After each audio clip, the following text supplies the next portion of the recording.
નમસ્કાર મિત્રો, આપણે સૌ જીવનમાં મહેનત શેના માટે કરીએ છીએ?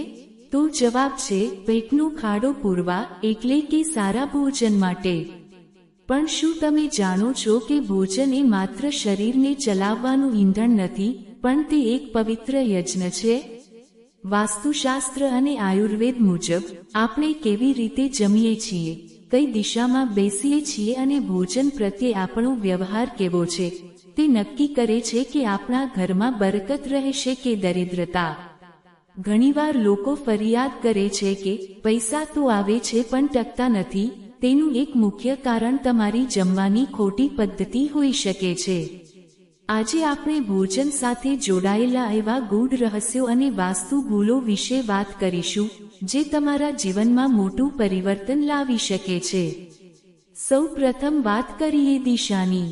વાસ્તુશાસ્ત્ર મુજબ ભોજન કરવા માટે સૌથી શ્રેષ્ઠ દિશા પૂર્વ ઈસ્ટ માનવામાં આવે છે।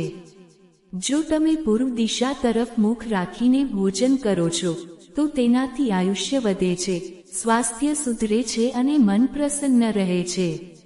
જે વિદ્યાર્થીઓ કે નોકરિયાત લોકો છે તેમના માટે પૂર્વ દિશા વરદાન સમાન છે।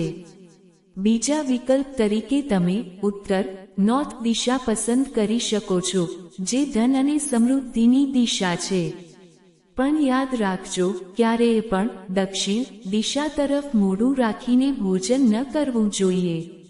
દક્ષિણ દિશા એ યમની દિશા છે અને આ દિશામાં મોઢું રાખીને જમવાથી શરીરમાં બીમારીઓ ઘર કરે છે અને વ્યક્તિ હંમેશા દેવામાં ડૂબેલો રહે છે।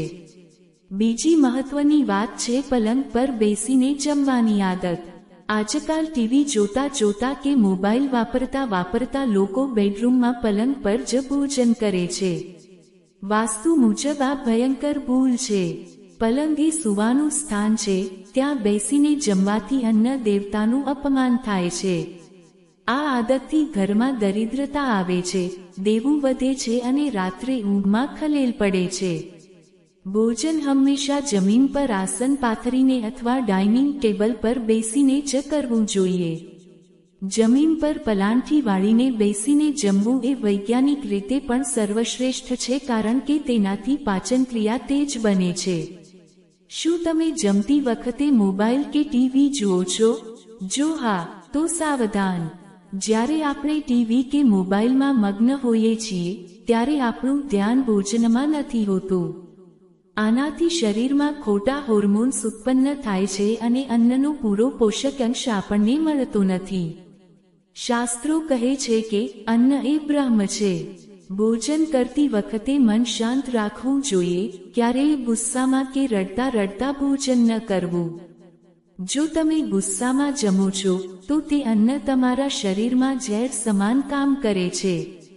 ભોજન પછી તરત જ થાળીમાં હાથ ધોવા એ પણ એક બહુ મોટી ભૂલ છે જે ઘણા લોકો કરે છે।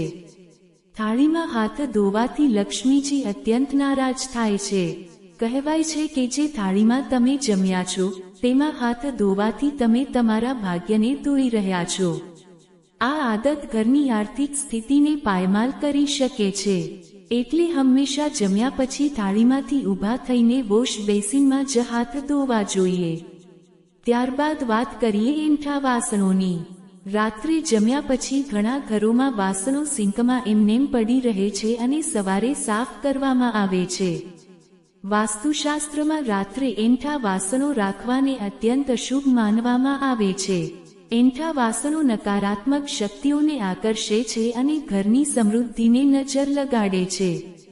જો તમે વાસણ ઘસી શકતા ન હો, તો પણ તેને ઓછામાં ઓછા પાણીથી સાફ કરીને રાખવા જોઈએ, જેથી તેમાં એંઠ ન રહે। એક ખાસ ટીપ: ભોજન શરૂ કરતા પહેલા હંમેશા ઈશ્વરનો આભાર માનો અને થોડો અંશ ગાય કે પક્ષીઓ માટે કાઢો। આનાથી તમારા ઘરમાં ક્યારેય અન્ન ધન ખૂટશે નહીં।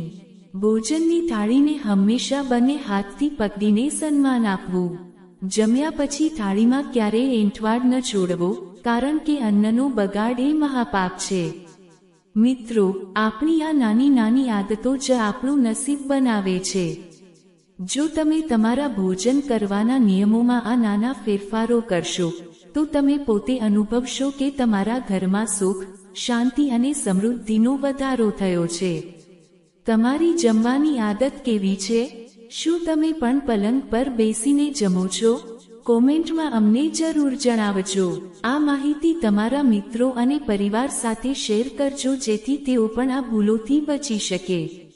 વિડીયોને લાઇક કરજો અને આવી જ ગુડ વાસ્તુ ટિપ્સ માટે આપણી ચેનલને સબસ્ક્રાઇબ કરવાનું ભૂલતા નહીં. ધન્યવાદ. તમારું ભોજન તમને આરોગ્ય અને આનંદ આપે તેવી શુભેચ્છા.